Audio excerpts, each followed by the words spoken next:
Estamos aprendiendo que este es el año de ¿qué? Aprendiendo la obediencia.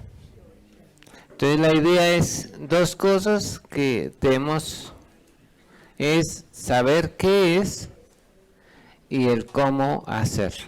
Queremos obedecer a Dios, entonces tenemos que saber qué es y el cómo hacerlo.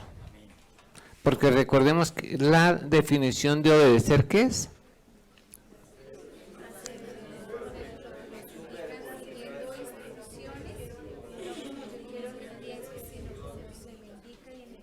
Bueno, no entendí mucho, pero creo que lo dijeron bien.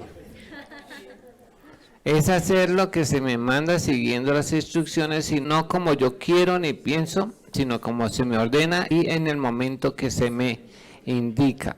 Si es a las 10, es a las 10, ¿cierto? ¿O no? Y a las 10:30 la entrada. ¿O no? ¿No dicen amén?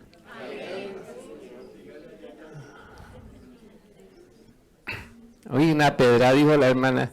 Como bueno, decíamos que había una manera de borrar el libro de las obras, les expliqué, ¿cierto?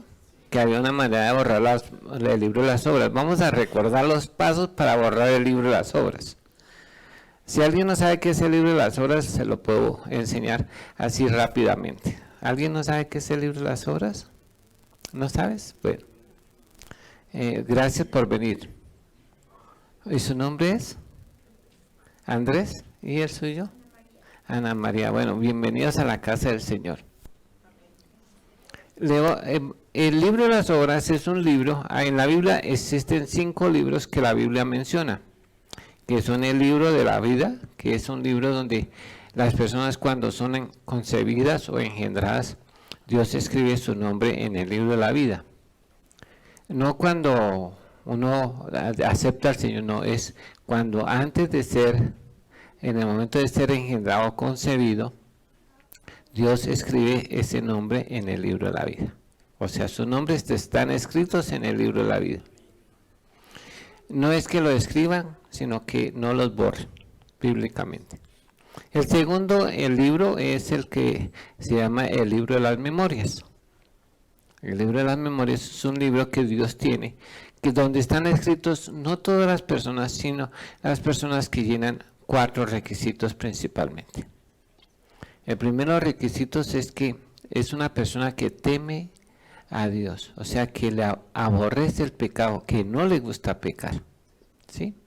El segundo es una persona que vive en función de Dios, que lo tiene en cuenta todo, dice, con la ayuda de Dios voy a hacer tal cosa, ¿sí? Si Dios quiere, hago tal cosa. El tercero es una persona que siempre pide en oración la ayuda a Dios, o sea que ora siempre. Y por último es una persona que es dadivosa, o sea que le gusta dar, ayudar a los necesitados. Esos 4 requisitos son suficientes para que su nombre aparezca en el libro de las memorias.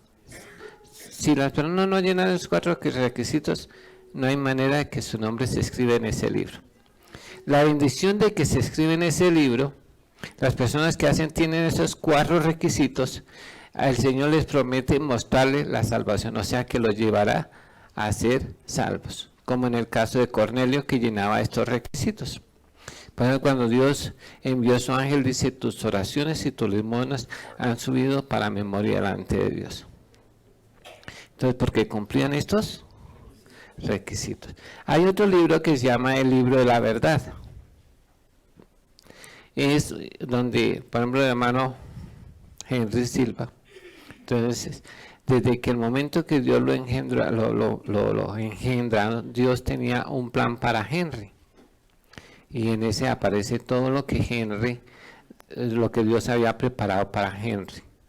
Pero Henry es el que decide si vive de acuerdo a ese plan o no. Por ejemplo, a mí me llamaron para ser maestro pastor y por eso hago esto. Descubrí para qué Dios me había llamado, ¿sí? Entonces, por eso hago esto. Pero hay otro libro que se llama el libro de las obras. Es donde se escribe todo lo que hemos hecho durante toda la vida. O sea, en ese libro está el pecado de palabra, de obra, omisión, complacencia, ignorancia, incredulidad, visto, oído, y también la indiferencia.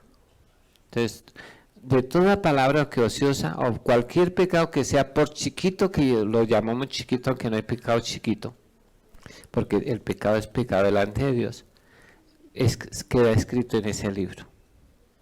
También se escribe la intención o la motivación que lo hizo por hambre, por ocasión, en ira. Entonces queda ese atenuante que Dios va a tener en cuenta para que reciba mayor o menor castigo de acuerdo al atenuante, ¿sí? Y también escriben todas las consecuencias, todo lo que se encadenó esa acción, porque toda acción lleva unas consecuencias. En el caso de uno cristiano lleva unos beneficios, si lo hizo para el Señor tendrá unos beneficios, pero en el caso del perdido unas consecuencias que no finalizan cuando muere, sino cuando la historia de los hombres se acaba. Ese día se acaba de escribir su libro. No se acaba en el momento que uno se muere, no se cierra y se sigue escribiendo hasta el día del juicio. Pero la ventaja es que hay un borrador para ese libro, porque existe la manera de borrar ese libro, pero tiene una forma de hacerlo. No hay sino solo un borrador especializado para ese libro, y es Jesús y su sangre, ¿ya? Pero tienen que llenar unos requisitos para poder borrar ese libro. No es, ay Señor, perdóname, y ya no. Tiene que llenar unos requisitos. Aunque no es, porque preguntaban que si era, entonces se convertía en por obras, y no es por obras, es obediencia. La fe lleva a hacer lo que se merece por la fe, ¿cierto? Así como en el Antiguo Testamento, para cubrir el pecado, no para borrarlo, tenía que, si era pobre, llevar unos palominos y sacrificarlos.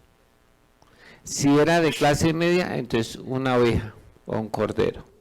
Y si era rico, de clase alta, entonces llevaba un buey.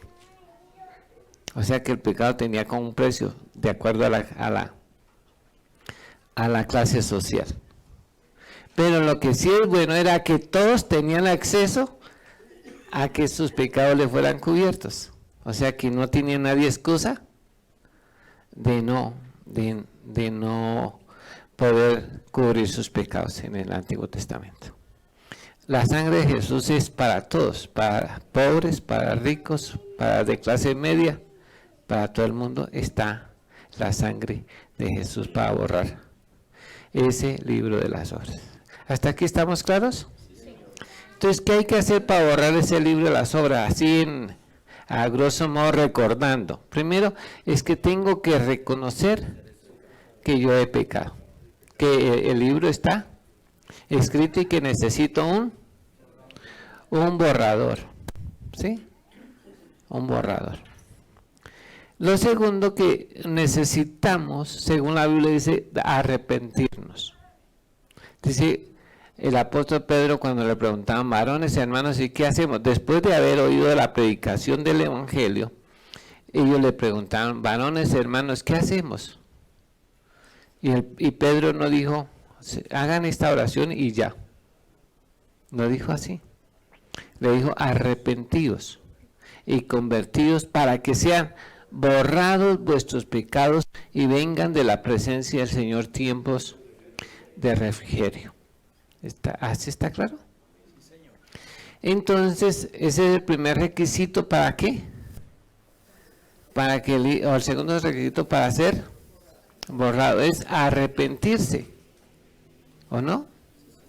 Jesús dijo, si no os arrepentís, todos pereceréis igualmente. O sea que eso no es negociable. Se arrepiente o se arrepiente, y si no, se pierde. Así es. Eso dice en Hechos, vengan tiempos de refrigerio. El segundo requisito o tercer requisito que el apóstol pone ahí es convertirse. No dijimos que era arrepentimiento, ¿cierto? No lo dijo. Entonces, el arrepentimiento es un sentimiento, no de remordimiento, de culpa, no. Es un sentimiento de vergüenza, de dolor y tristeza por haber pecado contra Dios, contra el prójimo, contra nosotros mismos o contra la naturaleza. Porque si hay pecados contra la naturaleza, ¿sí o no? ¿Sí? ¿Cómo cuál?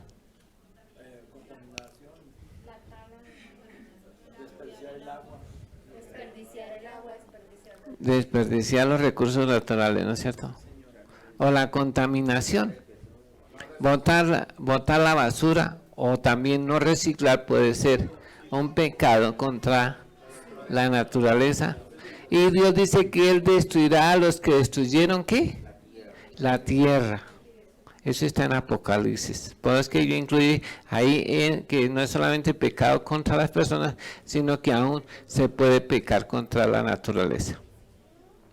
Entonces, una de las funciones del Hijo de Dios es cuidar la naturaleza. ¿Sabían eso? Del hombre animal racional es destruirla.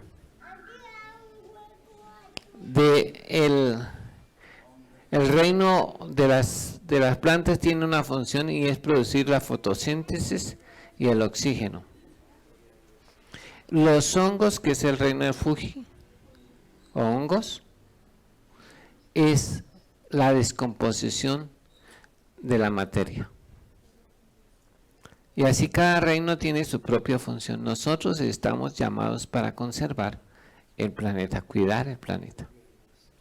¿Está claro? ¿Cuántos son hijos de Dios? Amén. Entonces cuiden el planeta. Cuidemos el planeta.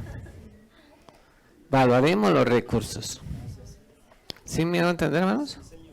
Bueno, ya no me quiero descarriar del tema, ¿no?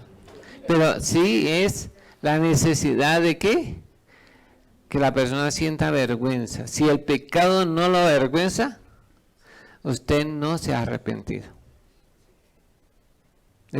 Si el pecado no nos avergüenza, jamás nos hemos arrepentido. Es como cuando llevamos un dolor de estómago y nos hacemos en los pantalones, ¿no? Si eso no nos avergüenza,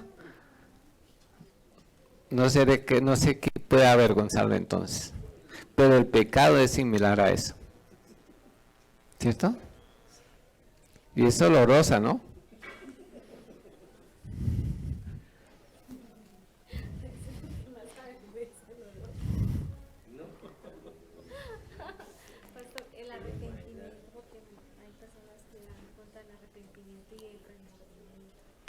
No, la Biblia dice, mire, y eso no es negociable. Yo he escuchado gente que no, que eso del arrepentimiento, eso ya está out. Pero Jesús dijo, si no os arrepentís todos, pereceréis igualmente. O sea que se arrepiente, si quiere ser salvo, tiene que arrepentirse y arrepentirse de corazón. Y ver el pecado como una poposía que no quieres que esté ahí. Y no quiere volver a repetir esa experiencia de pecado. ¿Sí me van a entender, hermanos? Porque yo he visto personas que están en el pecado y no les dan nada. Y hieden. ¿O no? ¿O no hieden esas personas? Sí, porque el pecado tiene peso, volumen, olor. Pero no se les da nada como los indigentes que ya no se huelen su propio olor, ya se acostumbraron. El pecado debe ser algo que siempre nos traiga vergüenza, dolor y tristeza delante de Dios. ¿Sí? Convertirse, le dijo, pero en la conversión son tres cosas. Convertirse de conducta, que es pasar de mucho o poco a cero en cuanto al pecado. El que roba robe más poquito. ¿Sí? No robe más. El que fornicaba, cásese. Ese es el remedio para la fornicación, es casarse. Si adulteraba, no adultere más. ¿Está claro? ¿Más explicación? ¿Otro ejemplo? ¿Sí? El que mentía no mienta más. No es que, ay, no estoy cambiando, no. Si se tomaba una canasta de cerveza y se toma 5, ¿se convirtió? ¿O una para la C? Si se tomaba una canasta y luego se toma solo una cerveza, ¿se convirtió o no se convirtió? ¿Qué dicen ustedes? ¿Una para la C vale la pena? No, porque no se ha convertido, porque es abandonar por completo el pecado. Y si fueran 3, solo se tomara 3 y no se embriaga. Y no se toma sino una para la C por el calor. ¿Se convirtió o no se convirtió? No se ha convertido.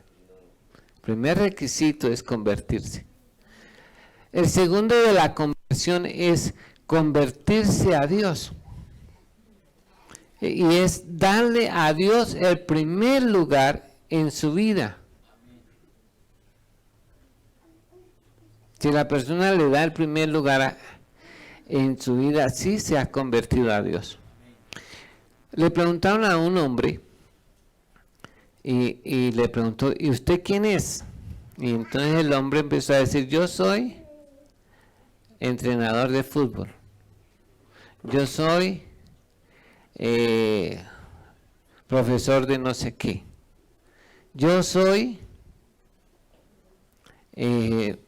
papá, yo soy esposo, yo soy americano, yo soy otra cosa, y por último dijo, yo soy cristiano.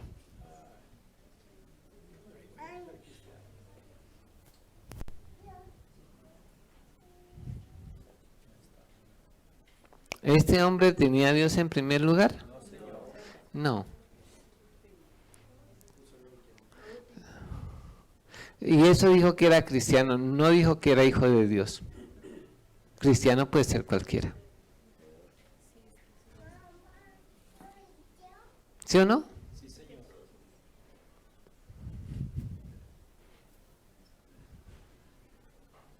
Debemos poner, si nos hemos convertido a Dios, démosle el primer lugar a Dios en nuestra vida. Vivamos en función de agradar a Dios.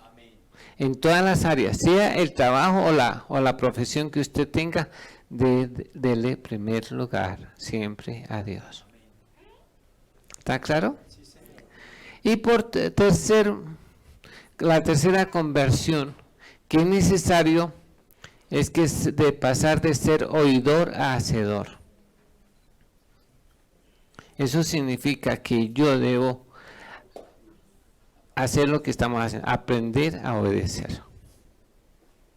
Y eso para que podamos, nuestros pecados sean solamente perdonados, solo para ser, no para ser salvos, solamente para que nuestros pecados sean perdonados. ¿Dice así? Según Isaías dice, después dice, ahí, no sé si me puedo ayudar con la cita, de primer capítulo de Isaías, el capítulo 16, creo, si no estoy mal.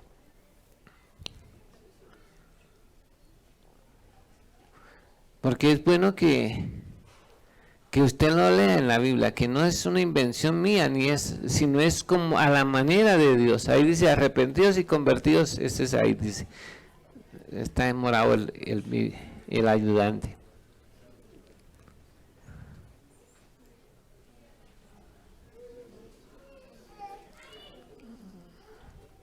Porque a veces la gente necesita ver y comprobar que es así. que no es lo que el pastor dice, es lo que la Biblia nos enseña. Y debemos hacerlo a la manera de Dios. Como estamos aprendiendo a hacer las cosas a la manera de Dios, esta es la manera que Dios ha dicho en su palabra para borrar el pecado. No es simplemente yo hago la oración de fe y perdóname y ya. No es así tan sencillo. Porque los estaría engañando. ¿O no? Una verdad a medias es mentira. Este hermanito se quedó. Bueno, búsquelo en su Biblia primera de... ¿A dónde? Ah, es que está. El otro versículo, por favor, también.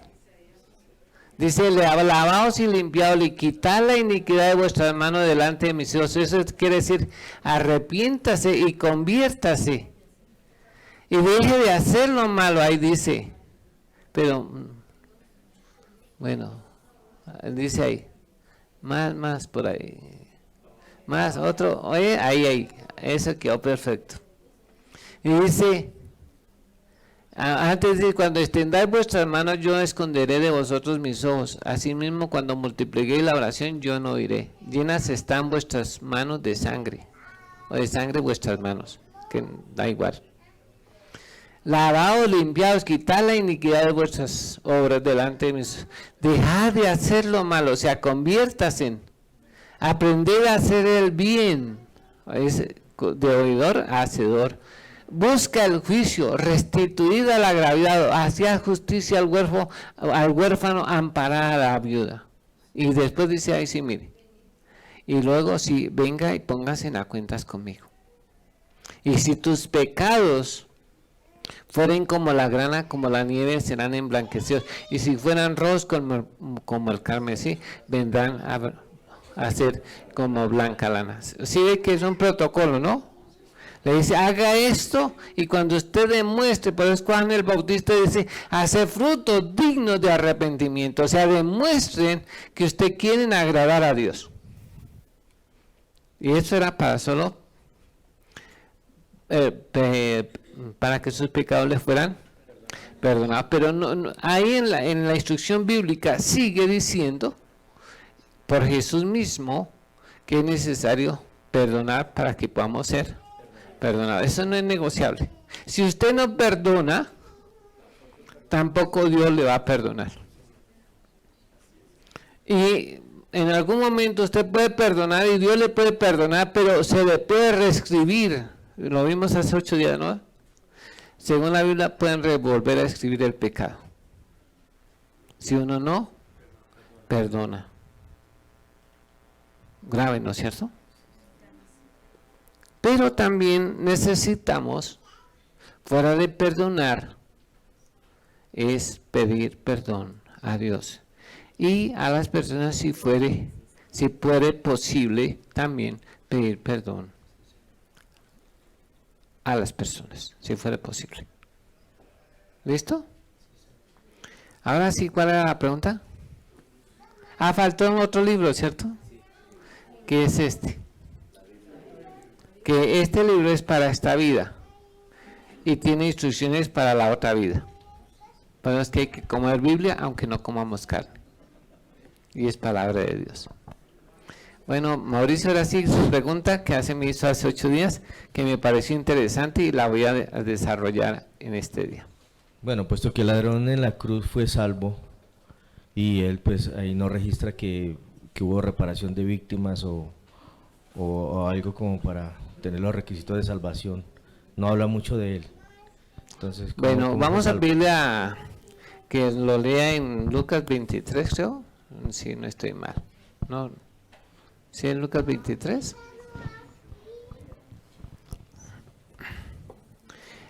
Porque hay veces nosotros y gente utiliza este pasaje para que cuando la persona está allá en las últimas y ya agonizando, repite esta oración de fe y va a ser salvo. No, eso no le sirve para eso. Basado en este capítulo, está muy lejos de la verdad. Sí, Dios le puede perdonar el pecado, pero aún perdonándole el pecado, eso no significa que la persona, al hacer la oración y Dios le perdone, va a ser salvo. No es verdad. Entonces vamos a ver, ¿sí lo buscaron? ¿Cómo? Lucas 23, 32. ¿Sí?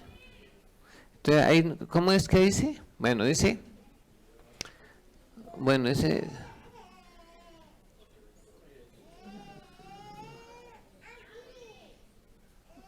no, más adelante creo. Dice, y uno de los malhechores que estaban colgados le injuraba diciendo, si tú eres el Cristo, sálvate a ti mismo y sálvanos a nosotros. Primero, que esta persona que está aquí, en este ladrón, no era un ladrón bueno, ¿no? Porque hay que dicen que era ladrón bueno. Pues puede ser que sí sea bueno. Bueno para robar.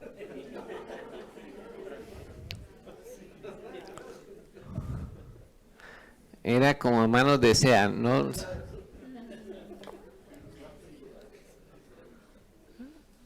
Pero este hombre, el primero, dice que le dice, si tú eres el Cristo, o sea que no estaba creyendo que era el Cristo.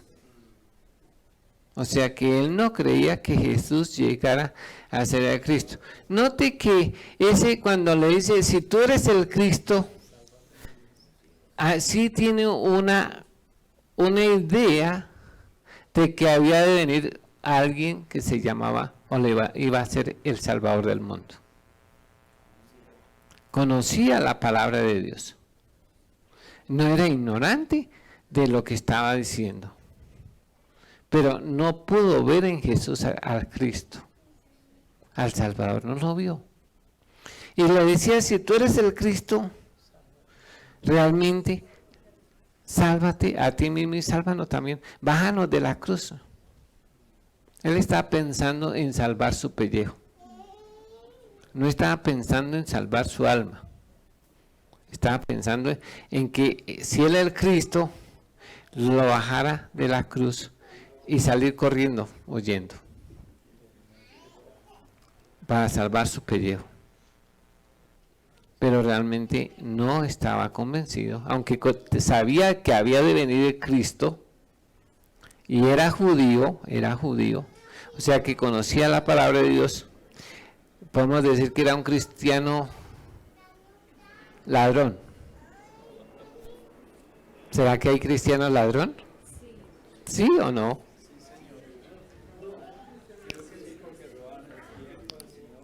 Vea, yo les cuento una historia de que sí puede haber un cristiano ladrón. Un día llegó un señor acá.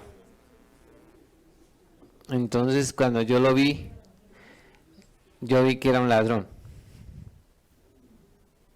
Y entonces yo le dije, lo permití que entrara y que quería hablar conmigo. Entonces, pero yo vi que desde el inicio que era ladrón. Y entonces me empezó a contar su historia. Y yo en un momento le dije, pero yo veo que usted es ladrón. Y dijo, no, pastor, yo soy cristiano. Y me empezó a nombrar pastores de todas las iglesias, de las iglesias grandes, parece que las conocía todas. Y dije, pastor, es que yo voy a no sé a dónde, también he ido a no sé qué, y también. Y le dije, no, pero yo veo que usted es ladrón. Dijo, no, pastor, usted está equivocado, yo soy cristiano. Y le dije, para no pelear, bueno, usted es un cristiano ladrón. Y le dije así. Y entonces yo tenía un billete de 20,000. Y le dije, por favor, porque como me estaba pidiendo plata, yo tenía 20,000 pesos, le dije, vaya y descambia el billete y lo repartimos entre los dos. 10 para usted y 10 para mí. No volvió. ¿Sí era cristiano ladrón? No, es que cristiano se puede, a cualquiera le dicen cristiano hoy. Sí. Entonces sí puede haber un cristiano como este judío ladrón. ¿Por qué este era un judío ladrón, no? ¿Conocía la ley? Sí. ¿Y conocía que había venido de Cristo? Sí. Si hay una, ¿cómo? Sí, pero estaba pensando no en la vida eterna, sino en que se salvara el pellejo. Pero el otro era diferente. Respondiendo el otro, le reprendió diciendo, ¿ni aún tú temes a Dios? Estando en la misma condenación. Note que es una afirmación, aunque hacen en forma de pregunta, pero está haciendo una afirmación.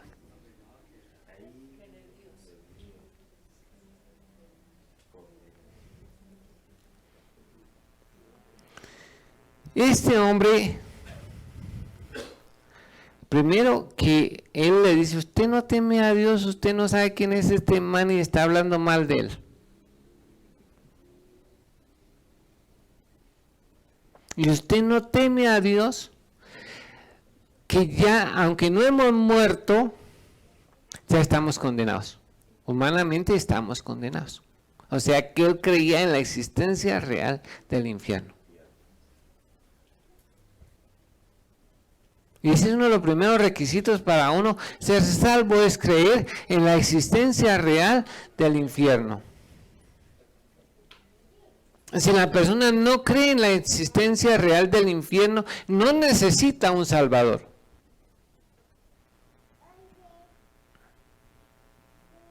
Entonces, si no necesita un salvador, tampoco esta persona creería en la resurrección de los muertos. Si la persona no cree que hay condenación, tampoco está esperando y ni cree tampoco en la resurrección de los muertos. Y si no cree en la resurrección de los muertos, tampoco cree que hay una ciudad celestial. Y si no cree que hay una ciudad celestial, entonces es solamente un anarquista, vive y come para él y hace sus propias normas. Porque ¿para qué?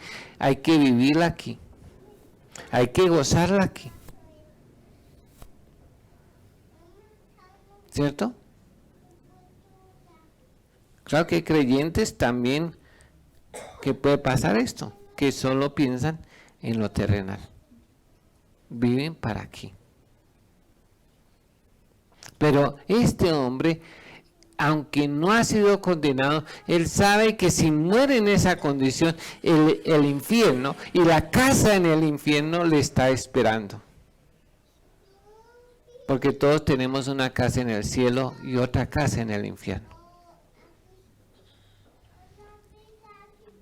Este hombre está convencido de que hay infierno y que hay cielo.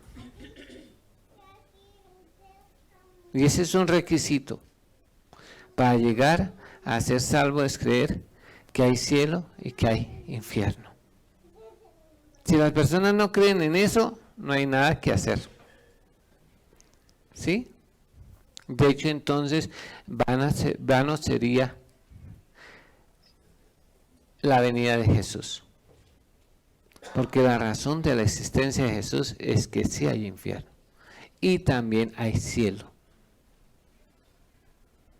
Si no existiera el infierno, tampoco hubiera existido Jesús. Porque para eso Dios lo envió, para evitar que nosotros vayamos al infierno, a ese lugar de tormento. ¿Me dice entender? Entonces sí. La segunda cosa que él dice es que porque nosotros, creo que debo bajar un poquito, o subirlo o bajarlo, ¿cómo? Ahí. Dice, a nosotros a la verdad, justamente padecemos porque recibimos lo que merecieron nuestros actos o nuestros hechos. Mire, él no estaba diciendo, no, es que como la mayoría no, yo soy inocente. Sí, hay muchos presos con excepciones, ¿no? Pero es que yo no he hecho nada malo. ¿Se han oído eso? Es que yo no le hago mal a nadie, solo le robo a mi vecino, pero nada más.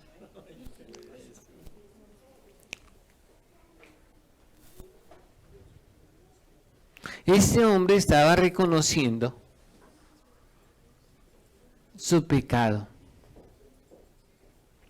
que era justo recibir la máxima pena, que era ser colgado en un madero y morir por causa de sus pecados. Este hombre dice, yo soy culpable, yo merezco la muerte.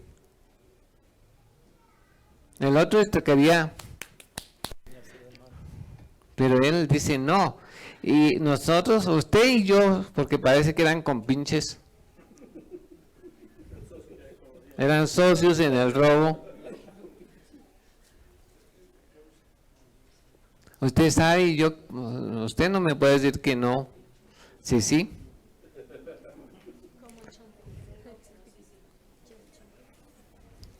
Que sí somos culpables. Y merecemos morir por nuestros pecados, por lo que hicimos. Pero él también estaba convencido de una cosa, que aunque muriera en la cruz, colgado, crucificado, que le hubieran partido las piernas, porque les partían las piernas estando vivos, ¿no? Aún así, él iría al infierno.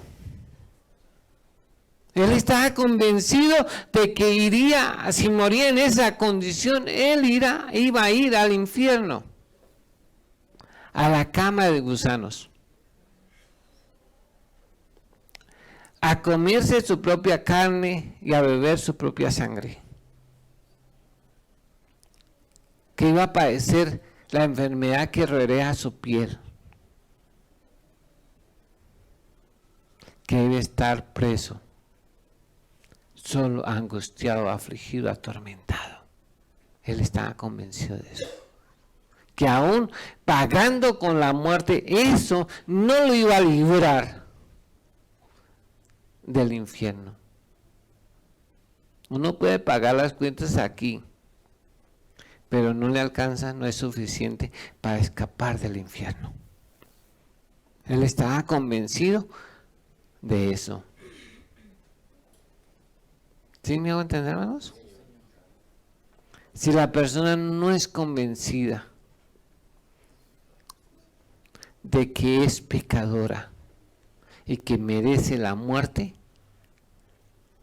y aún haciendo obras de justicia, no será suficiente para ser salvo. Por muy buena gente que sea, por mucho que se convierta, aún así iría al infierno. ¿Me estoy haciendo entender? Él estaba plenamente convencido de que iba a pagar su cuenta con la justicia, pero que eso no era suficiente para ir al cielo. Muchas personas creen, no, pues sí se han regenerado, han cambiado, y creen que porque han cambiado van a ir al cielo. No, se volverán mejores personas, pero eso no es suficiente para ir al cielo. Lo tercero que él dice es, más a este ningún mal hizo.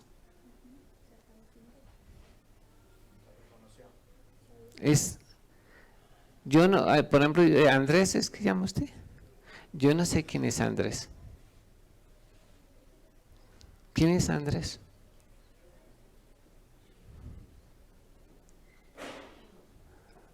¿Quién dice usted mismo quién es Andrés? Lo mínimo que me espero que usted me diga que a Andrés diga, yo soy hombre. Porque hoy uno no sabe.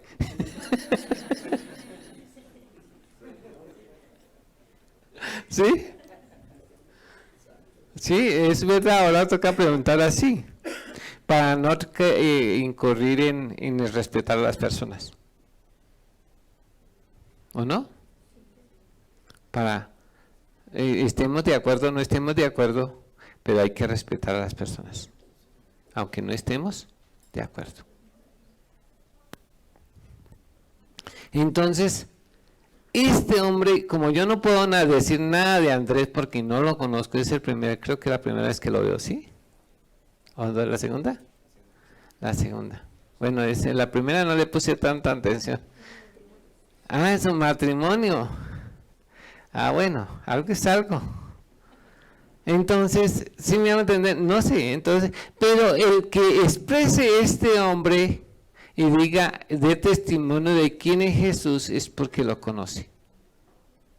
No es coincidencial. Hacer una afirmación más, ningún mal hizo. Cuando uno se imagina a ese ladrón ahí y ver a Jesús, está dando testimonio de quién es Jesús. Entonces ve a Jesús y ¿cómo ve este hombre a Jesús? Lo ve allí crucificado, ¿cierto?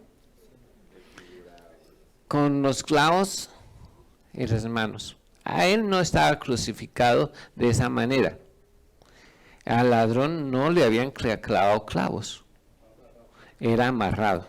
A Jesús sí lo clavaron para que la escritura se cumpliese, para que fuera el Cristo, como lo dice la Biblia. Oraron mis manos y mis pies. Entonces, para que se cumpliera la escritura, ahí está ese hombre así. En la cabeza tiene una corona de espinas, que le han cercenado la cabeza y le han arrancado el cabello cabelludo, le han arrancado los cabellos, se le han salido. Chorreando la sangre. Le han arrancado la barba con la mano. Le han golpeado la cara y la han desfigurado completamente. Lleno de flemas. Su cuerpo ha sido molido y se ven los huesos. Se le han descoyuntado los hombros. Se le salieron de su lugar del peso. Porque Jesús debía pesar más o menos unos 75 a 80 kilos. Fuera de eso, está viendo que los rayos del sol lo asan. Porque le han arrancado la piel y se ve la carne limpia. Y él ve a Jesús en esa condición y lo más que lo convence a él de que él es el Cristo es que cada vez que alguien viene y lo ofende, lo escarnece, hay una oración en él: Padre, perdónalos porque no saben lo que hacen. Eso es lo que convence. Por 6 horas este ladrón ha estado observando el testimonio de Jesús, el ejemplo de Jesús, y eso es lo que lo lleva a creer que ese hombre que está ahí es el Cordero de Dios que quita el pecado del mundo. Que es el Cristo, que es el Salvador del mundo. Que Él es el extraterrestre que Dios ha enviado para salvarnos. De extraterrestre, no, porque no era este mundo.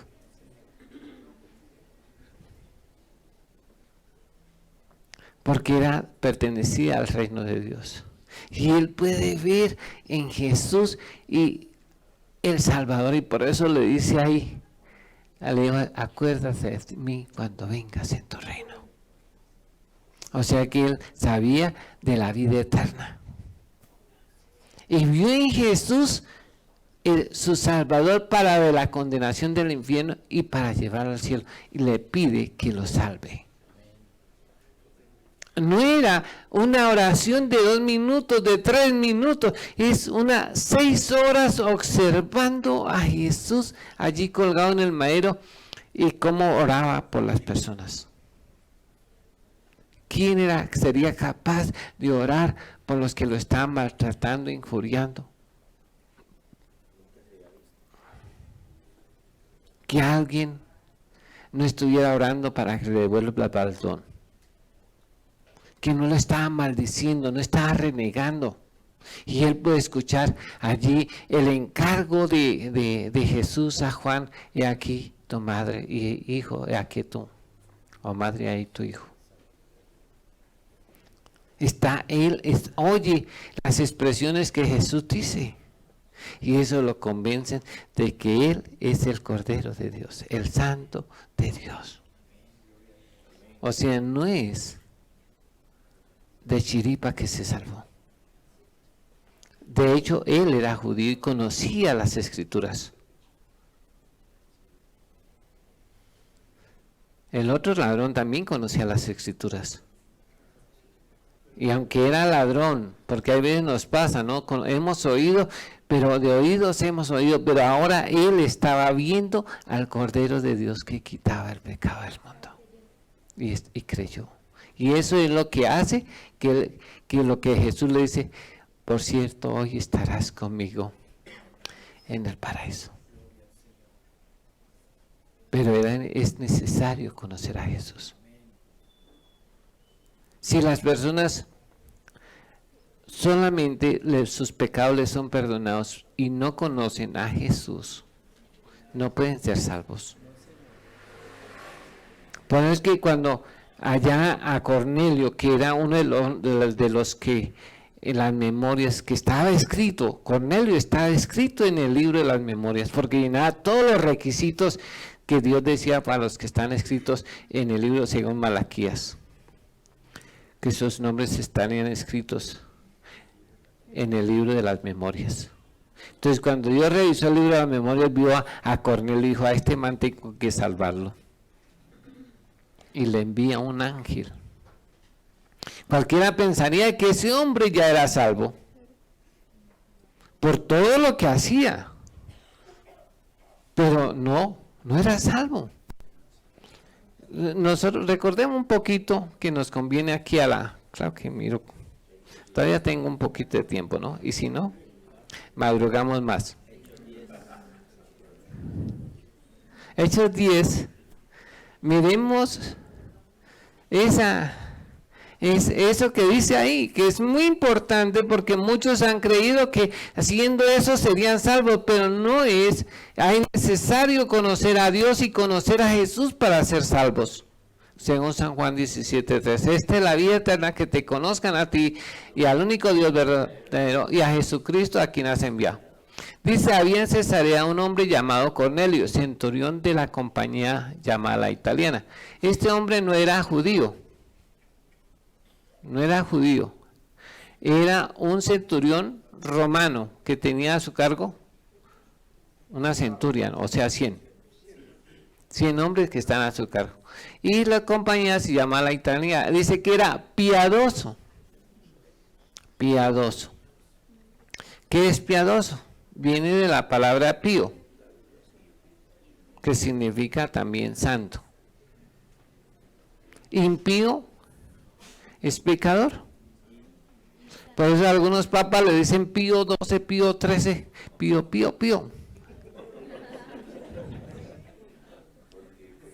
Este hombre era piadoso, o sea, era un santo. Era un hombre santo. No es solamente, ese es el testimonio que da Dios de él. Así como Dios habla en el Antiguo Testamento, dice que había un hombre que era temeroso de Dios, apartado, santo, perfecto, como habla de Job. Y este es el testimonio que Dios está dando de Cornelio. Dice que era piadoso, que era temeroso de Dios, o sea, que aborrecía el pecado, no le gustaba pecar. Hay algunos que les gusta pecar, ¿cierto? ¿O aquí? Claro que aquí no. ¿O sí? ¿Sí les gusta pecar? Espero que no. Pero hay algunos que les gusta pecar, echar sus canas al aire.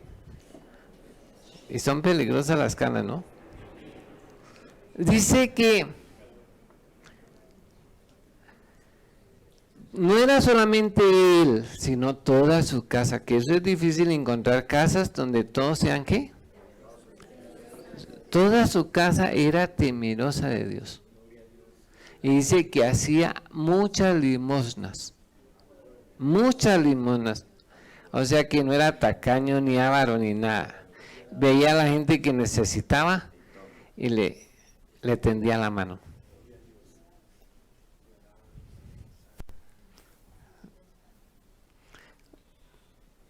Y oraba a Dios siempre. Oraba a Dios siempre. O sea, siempre estaba orándole, Señor, ayúdame, Señor, dame, Señor. Todo, de todo lo tenía a Dios en cuenta. En su vida le estaba dando el primer lugar. ¿Sí? Uno dice, pues que esta persona pues ya era salvo. Fuera de eso dice que vio claramente en una visión como a la hora 9 del día, eran las 3 de la tarde, que un ángel de Dios entraba y le decía, ¿dónde él estaba? Y le decía, Cornelio. Tenía visiones. ¿A cuánto se le apareció un ángel así? ¿A alguno aquí? Ustedes no son tan santos.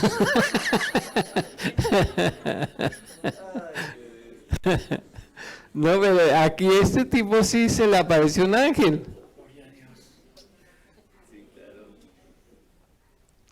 Que es una cosa que es extraordinaria. Dios le envió un ángel. Es muy interesante eso. Y le da, y le dice, dice que él mirándole fijamente y atemado, dijo, ¿qué, Señor? O sea que le reconoció que venía de parte de quién. Y dice, mire, tus limonas y tus oraciones han subido para memoria delante de Dios. Para memoria delante de Dios. O sea, han sido tenidos en cuenta delante de Dios. Y hay veces somos tacaños, entonces, ¿o no? ¿Son tacaños? Dios lo sabe. Porque a veces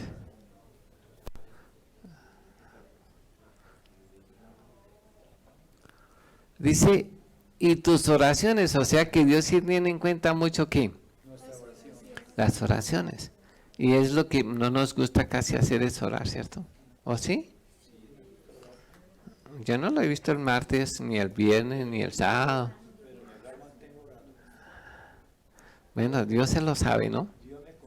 Pero es muy importante, ellos iban todos los días a la hora de la oración. Y no era para que le enseñaran, era para orar. Pero se reunían como grupo a orar, ¿cierto? Y es necesario que nosotros como iglesia nos unamos en oración. Y dice, cuando oraron por Pedro cuando estaba preso, dice, y la oración, la iglesia hacía oración sin cesar por Pedro, día y noche, no cesaban de orar. Por eso es que Dios hizo ese espectacular milagro de sacarlo de la cárcel. Porque la gente oraba. Necesitamos un pueblo que ore, ¿o no? Que nos reunamos a orar. Entonces, por eso es tan importante que las oraciones, tus oraciones y tus limonas se han subido para memoria delante de Dios. Y le da instrucciones. Envía pues ahora hombres a Jope y haz venir a Simón Pedro, el que tiene por sobrenombre Pedro. Y él te dirá, ¿sí? Que hagas. Pero búsqueme el capítulo 11. ¿Qué le dijo exactamente el ángel? El capítulo 11.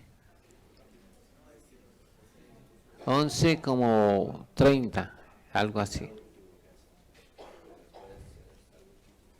Cuando empieza a Pedro a hablar.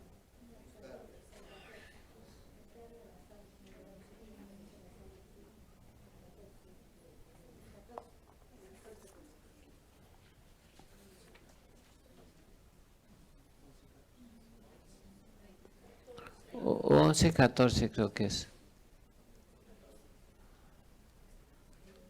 Mire, lo que le dijo el ángel le dijo, después de darle las instrucciones, ¿dónde encontraron? Le dijo esto. Y él te hablará palabras por las cuales serás salvo, tú y toda tu casa. ¿Era salvo? ¿Eran salvos ellos? No, según esto, y él te hablará palabras por las cuales serás salvo, tú y toda tu casa. O sea que todos estaban más perdidos que el hijo de Elímer. Siendo santos, tenían visiones, Dios les hablaba, hacían limosnas, pero aún seguían perdidos. ¿Qué necesitaban? Conocer a Jesús. Conocer a Jesús. Pero no es sencillamente que los pecados les sean perdonados, es necesario conocer a Dios y conocer a Jesús conforme a la palabra para que sean salvos. ¿Está claro? ¿Sí? ¿Seguro? Última palabra, llamamos a un amigo. ¿Preguntas?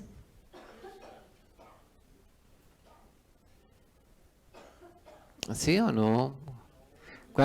¿No hay preguntas o sí?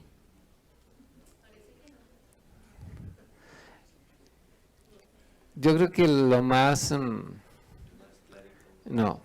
más complejo de enseñar es que si no hay una retroalimentación,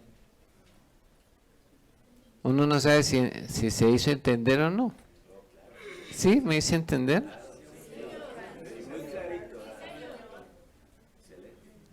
¿Hay una pregunta?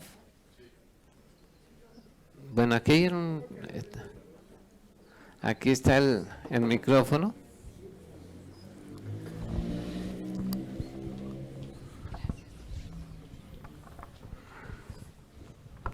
Por eso es que estas preguntas valen la pena responderlas, ¿cierto?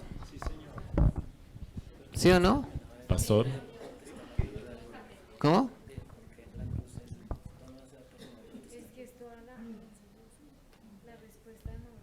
O sea, no es que es necesario porque Jesús, ¿sí? Conocer a Jesús, no solamente saber que Jesús murió en la cruz, sino porque murió en la cruz. ¿Cuál es la pregunta? Pastor, acá me preguntan que cómo hacen los ángeles para saber si las personas son salvas o no. Ah, pues es que ellos son mensajeros de Dios y Dios los manda y dice, vaya, hable a Esteban y él obedece. Así es decir, nosotros nos complicamos a veces. ¿Y quién más que Dios es el que sabe? Los ángeles son para mensajeros. Entonces Dios le manda a las personas que necesita. No solamente estaba en esta lista Cornelio, estaba también Lida, estaba también Nicodemo, estaba Natanael en esta lista. Hay hartos que estaban, pero no eran salvos porque no habían conocido a Jesús. Para que una persona sea salva necesita estar convencida de que es un pecador. Segundo, que sí existe la vida eterna, unos para vida eterna y otros para confusión perpetua, que todos vamos a resucitar y que el castigo es el infierno. ¿Sí estamos? Tercero, necesitamos conocer a Jesús, no solamente oír de Jesús. Si usted lee aquí en el capítulo 10 de Hechos, hay 12 cosas que le mostró Pedro a Cornelio para llevarlo a ser salvos. Y una de las cosas que le mostró, que me parece muy importante, es que dice que lo llevó por las Escrituras, desde Génesis 3:15 en adelante, lo llevó para mostrar que Jesús era el Cristo. O sea, no fueron un mensaje de 5 minutos. Yo creo que fue toda una tarde donde le mostró, dice, mire, es que de Jesús se habla aquí en Génesis 3:15 cuando dice que la simiente de la mujer. También dice, mira aquí en el capítulo 12, que la simiente de Abraham es Jesús, según la Gálatas. Que la simiente de Isaac también es Jesús. Que la simiente de Jacob también es Jesús. Que la simiente de Judá también es Jesús. Que él es el león de la tribu de Judá, lo que está programado allí en Génesis 49, en la profecía que Jacob dio a sus hijos. Y lo empieza a mostrar todo. Mire, en el capítulo 12 también habla de Jesús, que Jesús es el Cordero Pascual. También se me olvidó que Jesús es el arca. Y le empieza a mostrar por las Escrituras que en Jesús se cumplieron todas las Escrituras, hasta en su muerte. Todo se había cumplido detalladamente, hasta que lo más insignificante que podía haber dado es que le dieron a beber vinagre para que la Escritura se cumpliera. Que se hubieran repartido la ropa. Nosotros hay veces ignoramos y pregunté cuántos soldados llevaron a Jesús el camino al Calvario. Y entonces dice uno, era mucha gente, y no, solo eran 4. 4 soldados y tal vez uno que los mandaba, pero eran 4, porque hicieron 4 montones. ¿Se ve? Pero necesitamos conocer a Jesús conforme a las Escrituras, para que de nuestro interior puedan correr ríos de agua viva, según Juan. Pero es que muchos no han corrido agua viva porque no conocen a Jesús conforme a las Escrituras. ¿Está claro? Sí, le respondió, ¿no? Bueno, creo que no nos da para responder más preguntas, ¿no? Vamos a orar. Eterno Dios y Padre Todopoderoso, Creador del cielo y de la tierra, te pido que en este día tú nos ayudes y que haya creado la necesidad de ir a tu palabra cada día, escudriñarla para conocer a tu Hijo, porque a nosotros nos ha parecido que en ella tenemos la vida eterna y ellas son las únicas que dan testimonio de tu Hijo Jesús. Padre, ayúdanos a amar tu palabra. Ayúdanos a escudriñar tu palabra. Enséñanos a memorizar tu palabra, Señor. En el nombre de Jesús, para que cuando hablemos conforme a tu palabra y no conforme a nuestro dicho, sino conforme a su palabra. Señor, capacítanos para llevar personas al reino de los cielos. Y para no engañar a nadie conforme a tu palabra, les enseñemos que esas palabras que hemos aprendido, Señor, se graben en nuestra mente y en nuestro corazón y las enseñemos también a otros. Señor, porque nuestra tarea en este mundo es llevar personas al reino de los cielos. No hay cosa más importante que hacer esto, Señor. Y te pido que tú nos capacites a todos y cada uno de los que aún no han, Señor, no han sido salvos en este día. Te pido, Señor, que ellos empiecen a dar pasos hacia esa salvación tan grande como le dijo Pedro, arrepentidos y convertidos para que sean perdonados vuestros pecados. Que empecemos a hacer frutos dignos de arrepentimiento y llevar fruto para vida eterna. Señor, gracias a ti en el nombre de Jesús. Porque tú no quieres que nadie se pierda. Y tú no enviaste a tu Hijo para condenar al mundo, sino para que el mundo sea salvo por Él en el nombre de Jesús. Señor, tú que conoces, Señor, en el nombre de Jesús, todos los que están escritos en ese libro de las memorias, tú les enviarás y les mostrarás tu salvación. Eso dice tu palabra y tú no mientes. Por eso enviaste a Cornelio, a Pedro, a Cornelio y a este ángel para que le dijera, Señor, y diera instrucciones, así también a Lida, a muchas personas, a Natanael, hombre que no había engaño en su boca, Señor, en el nombre de Jesús, y así muchas otras personas que estaban buscando la salvación de una u otra manera, que estaban escritos en el libro, tú les mostraste su salvación, y no es la excepción ahora tampoco, porque tú no has cambiado, tú eres el mismo ayer, hoy y por los siglos. Señor, gracias por escribir esta palabra en nuestra mente y en nuestro corazón. Y ayúdanos, Señor, a tener temor reverente, Señor, y buscar esta salvación y cuidar esta salvación con diligencia. En el nombre de Jesús. Amén y amén.